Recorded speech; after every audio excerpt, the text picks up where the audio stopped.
Hello guys, আসসালামু আলাইকুম। আজকে আমি কোথায় দিয়েছি জানো? আজকে আমি শপিংয়ে দিয়েছি ঘুরতে।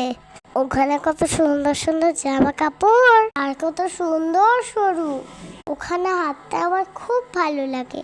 মা, ওখানে আবার খেলনাপাতিও আছে।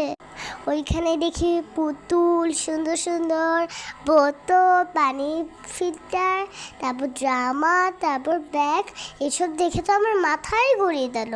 কি করব, মাথাতে খালি ঘুরাচ্ছে। অনেক সুন্দর সুন্দর জামা, কিন্তু বড়দের ওখানে বেশি জামা আছে। তারপরে সামনে দেখলাম মেকআপের, তারপর দেখলাম হারলাইন। তারপর আমি ভিতরে ঢুকে অনেক অনেক কসমেটিক কিনলাম।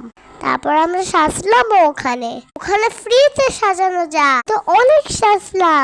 তো রোজা তো, তার জন্য একটু কম সাজলাম। আমার তো ওখানে দিয়ে মনটা ভালোই হয়ে গেল। আর আমি সাজুগুজু করতে খুব পছন্দ করি। আর প্রিয় জিনিস কি জানো? লিপস্টিক, আইশ্যাডো, ব্লাশার, অনেক কিছু আছে। ভিডিও আমার তো মনে হলো সব কিনে ফেলি। বলো তো কি কি আছে, কি কি কসমেটিক? তুমি তো কমেন্ট করতে ভুলে যাও। আল্লাহ হাফেজ।